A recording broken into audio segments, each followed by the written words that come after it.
Welcome, my amazing viewers. Thank you so much for joining me on my program once again. I appreciate you wherever you are connecting from. If you have not subscribed to my channel, please kindly subscribe to my channel. Click the notification bell so that you're notified each time I upload a video. You will be among the first to receive it. Thank you so much and remain blessed. Welcome back to the Arising TV, where we speak to the newsmakers as well as ordinary people doing extraordinary things around the world and featuring the voices at the heart of the conversations.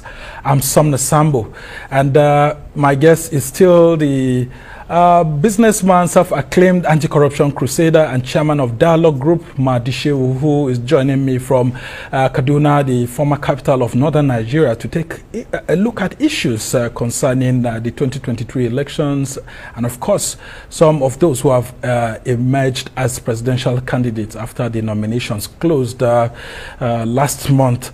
So good to still have you with us, Madishewu. And I've actually watched what you sent.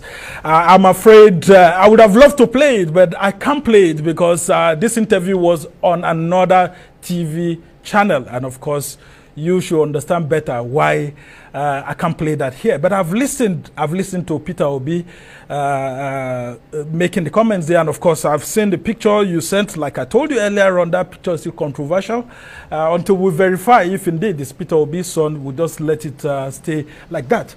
But if indeed we must make reference to this video you sent and what Peter Obi said there, that IPOB members are not terrorists as at then when Nigeria was 57, and he was called upon to shed more light on it, and that the federal government's proclamation calling them terrorists is not something that he was sitting well with him. I would also want to pose a similar question to you. We've seen a lot of northern leaders actually say that Boko Haram members are not terrorists. We've seen some people saying that bandits, before they were declared terrorists, are not terrorists, including President Muhammadu Buhari at a point in time before he became the head of state president in 2015. Isn't just politics that's at play here. Most times when people are not in government, they want to be sympathetic to some things that have some cultural affiliation. Don't you think that Peter Obi may have been saying that during that sort of feeling, when there was a thinking within the Southeast that President Muhammadu Buhari's government had a certain agenda against the East? Well, you see, interestingly, history always plays out. Go to the Southwest. After the coming back of Obasanjo in 1999, OPC alleged terror, mayhem and carnage, killed, maimed, incapacitated, burnt down, killed so many northerners across Shagamu, Mile 12, Ipe, Modokeke, everywhere it was carnage. And Obasanjo kept mum until when the international community rose up before OPC was outlawed. But even then, traditional rulers, clergies, elder statesmen of the southwestern origin, then and even now, are saying that what OPC did was legitimate. That is giving them an umbrella to continue killing and maiming. That is the history there. Perhaps Obi is also learning from the Southwest, because if the Yoruba elders, Council of Elders, agitators there will give an umbrella for crime for the OPC, why don't he give umbrella also of crime for the IPOB, for the ESN? I think he is learning very fast. But interestingly, if you look at that clip, you said you saw that clip. The reason why Obi is saying that IPOB are not a terrorist organization, he gave a simplistic, unscholarly, and naive interpretation of terrorism. He said, these are people that I pass by when I am going on my walk. I pass by on the street. They don't beat. They don't do anything. Is that the definition of terrorism? A terrorist is somebody who is a non-state actor, who took arms against the state, against the citizens, especially if he's selectively killing people, maiming them, incapacitating them, and sending them away. That is the first understandable definition of a terrorist who uses all available resources to him, all materials and equipment available to him, to instill terror, to cause death, to cause harm, and to make economic dispossession simply because he is either naively or genuinely aggrieved. That was the reason Obi gave, and I expected more than that from him, especially looking at his exposure and his scholarship. But he never did that. In the north here, there are elements of people who said Boko Haram are not terrorists. But they are terrorists because they qualify into the definition of a terrorist, just like the OPC, like the ESN, like the IPOB. Our problem is that in Nigerian brand of democracy, unfortunately, we give umbrella, religious umbrella, ethnic umbrella, regional umbrella, to criminal gangs, to people who have looted and are looting the treasury high, empty, and dry.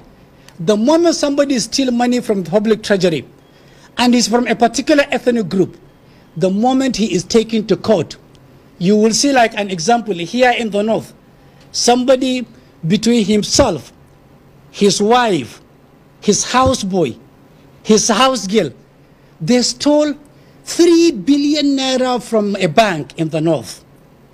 They were taken to court. They appeared only once.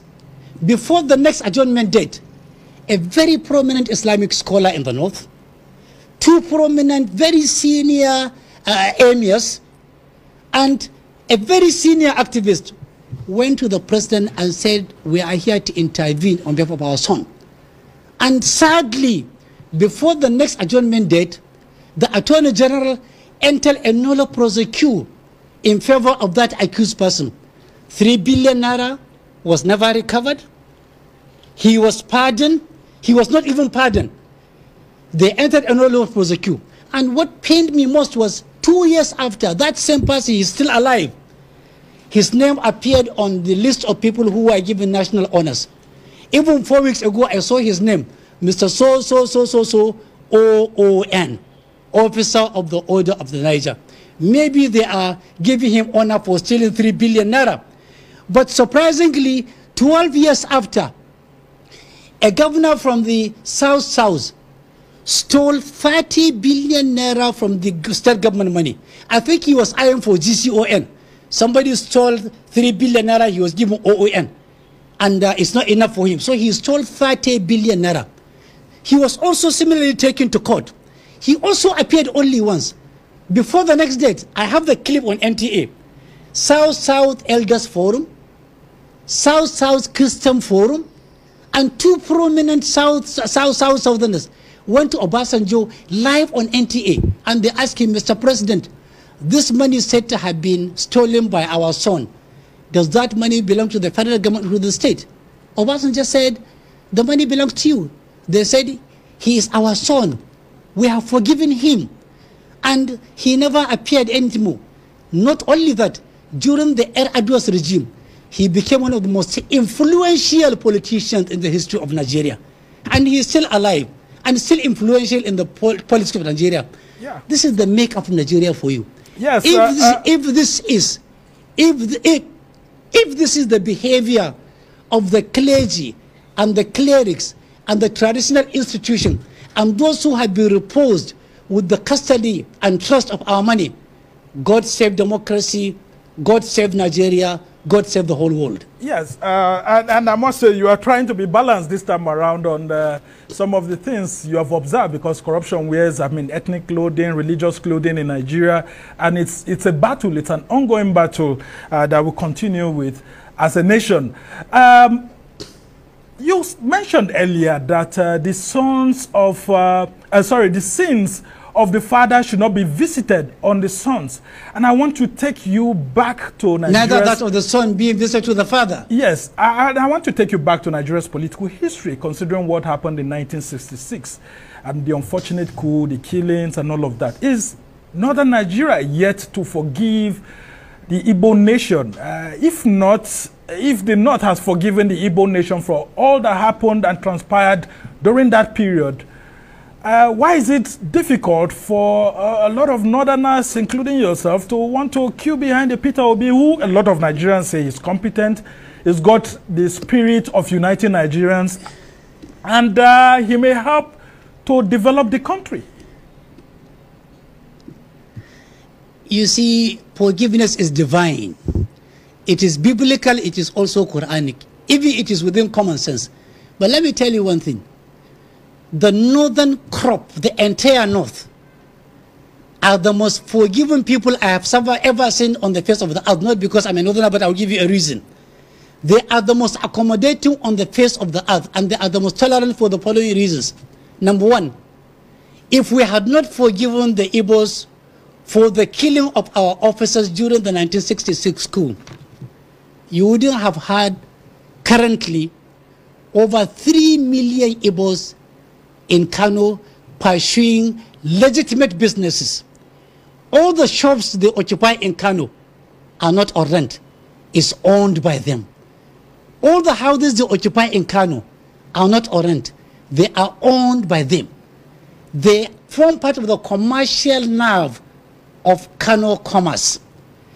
All the churches they have built in Kano, as at January this year, there are 4,980 churches fully certificated by Kano state government, owned by Igbos, presiding over, and they are living in peace in Kano. Ask any Igbo man if he has any threat in Kano to his commerce, to his life, let me just come in here. It can't be owned by only Igbos. It could be other Nigerians, including Northerners, who are of Kano origin, who are Christians. You made a specific mention of if we have not forgiven Igbos. If you had said that, it is going to be an open-ended, I can tell you, but I'm specifically answering your question. Go to Katsina.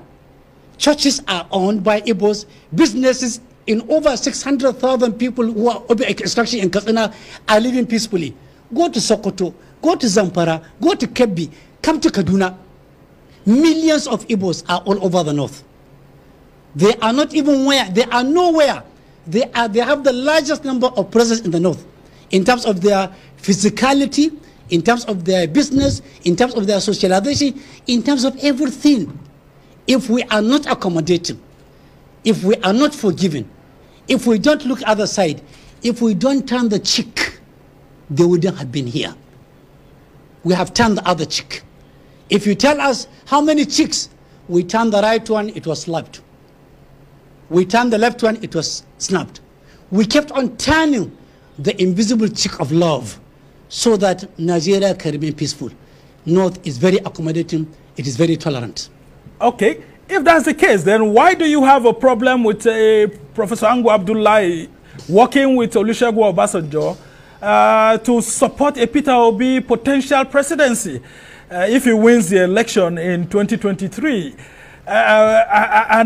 Don't you think that by taking this position, you're sending the wrong message that someone who is a Peter Obi from the southeast should not be easily accepted by Northerners?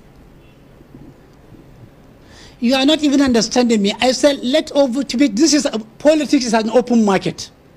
It is a game of negotiation. Of course, it's a game of numbers. Let Peter Obi come over to the north and sell his candidature. We will weigh him, we evaluate him, we assess him based on his own presentation, not through a third party.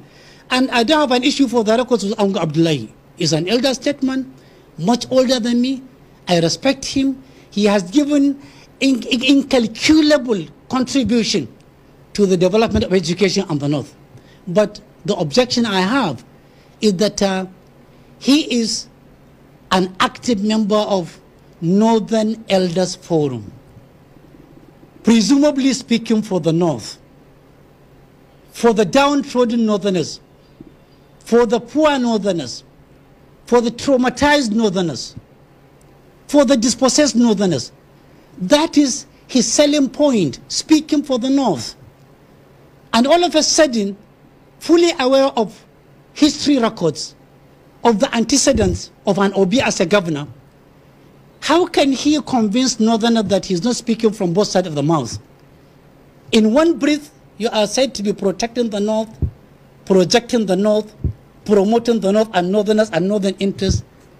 In another breath, somebody is trying to drag you into an OB project, because I'm saying dragging because I don't know whether he has bought the project hook, line and sinker. But if he does, it is the biggest disservice he is doing to Northern Elders Forum. It is the biggest disservice he is doing to the memory of Sadona of Sokoto, Sir Ahmad Bello, Prime Minister Tafawa Balewa, Joseph Tarka, name them. It's the biggest mistake he can make in his life, to be speaking from two sides of the mouth. He's entitled to go and promote an OB, but the moment he does that, he should keep aside the issue of protecting, promoting, and protecting the North. You can't have the two going simultaneously at the same time. Okay, at least you've said clearly here that he has this constitutional right to back anyone that he chooses to. So why are you involving the likes? Why are you involving the likes of former head of state Ibrahim Babangida and former national security advisor General Ali Uguso in this issue? Why are you asking them to stay away from supporting Peter Obi, and why were you also bringing Atiku Abubakar into that conversation? Okay, for a special reason, I will pick one after the other. Number one, if an Obasanjo has disdain for Atiku, it's not for a reason. It's not for no reason. There is a reason for that. One of the reasons might be that Atiku took Obasanjo to court as assistant vice president 9 times, up to the Supreme Court, and he won 9 times. Obasanjo is not a forgiving soul. He will never forget Atiku for making him look maybe naive in the eyes of the law. Winning somebody 9 times in the eyes of the law means Atiku has an upper hand legally on Obasanjo's empty claims and threats and intimidation. Number 2, there is a way you reciprocate. There are people that reciprocate you negatively with the bad blood. I think it's part of Obasanjo's way of paying back to an Atiku. The same Atiku, when Obasanjo came out from the prison, he was technically bankrupt. He was brought out by a northern coalition and other southern coalition. He was dusted, clean, given a clean bath, and he was called an elder Obasanjo, a trustworthy Obasanjo, drafted into the political arena, made a president out of him, saw him in. They garnered a lot of money. When he was presiding, when he was campaigning, he realized that only an Atiku has a structure of PDM inherited from Shehu Musa Adua. And he needed a structure that is fully rooted in the North. He did not pick Atiku wholeheartedly in all sincerity, but because Atiku had three advantages. Number 1, he had a solid PDM structure. Number 2, he knows the game of politics. Number 3, he has so many supports from all over the country, enough to make an Obasanjo a president. You could see that soon after becoming the president, only the first 2 years were rosy. The remaining 6 years were hectic and Herculean and embattled for an Atiku. At every point in time, like the scribes and the Pharisees of Jesus Christ's time, always asking for a question. Where is Atiku? What is Atiku doing? What happens to Atiku? He wanted to nail him. That is why they were in court 9 times. Maybe that is why they are reciprocating Atiku. And that was the condition under which I brought in an Atiku.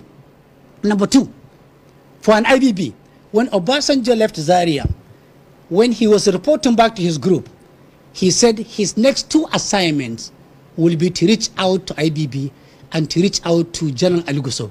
If you had my clip very well, I was just giving IBB and Aluguso an advance notice that in the event an Obasanjo come asking for their support for an OB project, they should be extremely careful and wary. And I reminded IBB that if there is anybody in the world who knows Obasanjo very well, he is one of the 10 people who knows Obasanjo very well, in and out, for the following reasons. The same Babangida who rehabilitated or was part of the rehabilitation of Obasanjo made him a president. Soon after ascending to power, he made Babangida his punching bag. I still remember freshly when he came to Arewa House, the first Arewa House lecture, Obasanjo was the speaker. and he painted Babangida in the most uncomplimentary colors. He called him stupid, bastard, a failure, so many unprintable adjectives. The same Babangida had spent over 3 billion naira to ensure that Obasanjo becomes the next Secretary General after Butrus Gali. But in spite of all this magnanimity, Obasanjo gave Babangida's regime endless trouble, more than the scribes, the biblical scribes and the Pharisees. So I told Babangida, remember, be a prisoner of history. Remember what Obasanjo did to you. Ensure that if Obasanjo comes in for an OB project, at the least you can do is remain neutral. Okay. Remain indifferent. We don't have He has injured you in the past. He will continue to injure you. We don't have enough time left, Madishewu. Obasanjo may come over to you. Be careful, be wary. Okay, Madishewu, we don't have enough time left. As we try to round off this conversation very quickly. So you are saying that if Peter Obi comes to the North on his own without an Obasanjo, the North will give him more listening ear. And some people will want to question your credibility or your credentials for wanting to speak for the North. Who appointed you the right speaker for the North? Since you don't belong to Arewa Consultative Forum or the Northern Elders Forum, on what platform do you have these credentials to speak on behalf of the North? Luckily, in your introduction, you never introduced me as somebody speaking for the North. Neither have I done that. That is number one. Number two, under the Nigerian Constitution, the second part, the second chapter dealing with fundamental objectives and directed principle of state policy, clearly spelled out why government come into place: to protect lives, properties, honor, dignity of the citizens. And where they have failed to do that, I have a civic, moral, constitutional, ethical responsibility to speak out without claiming to speak on anybody's behalf, exercising my own rights as a citizen of Nigeria, unless we are going to dispossess me of that right. Number three, it is politics. I am a stakeholder, a registered voter.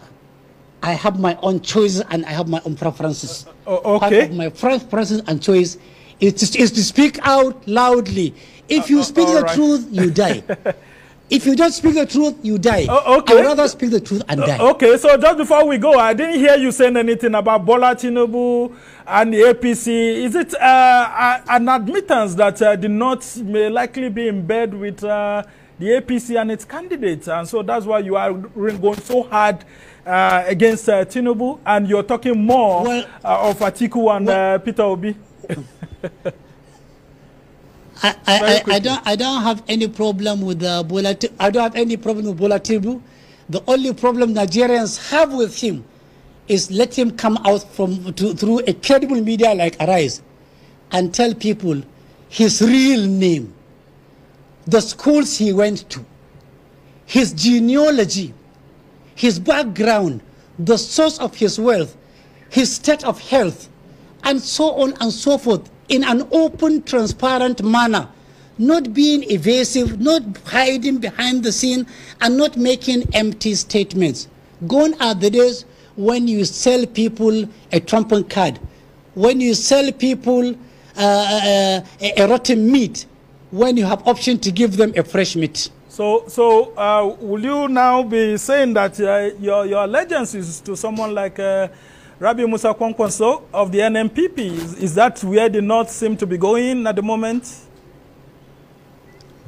I guarantee you that the day I make my mind to promote and protect and project a presidential candidate in Nigeria, that day there will be no missing of the words. I will be straight, open, direct to the point, and unapologetic. Okay. Take me on this. All right. We must thank you so much, Madishewu, who is a civil rights campaigner, and then, of course, a voice in the North, and then anti-corruption crusader, medical practitioner, so many things, including being an activist. On the authority of some of Arise, I have not said that. All right, we must thank you for joining us from the northern city of Kaduna to help us look at these issues, and we can only hope to have you more as politics develop, because the campaigns are yet to begin. And when the campaign starts, I'm very sure. Thank you so much for your patience to watch from the beginning to the end. I hope you have learned something from the video you have just watched. The video you have just watched is to bring information to your doorstep and for educational purpose. It is not to demonize anybody.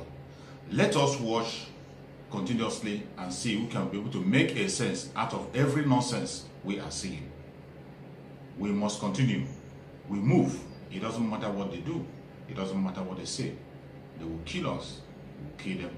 At the end of the day, Biafra is here. Thank you for watching. If you have not subscribed to the channel, please kindly subscribe to the channel. Click the notification bell so that you're notified each time I upload a video. You will be among the first to receive it. Thank you and remain blessed. Bye-bye. See you again.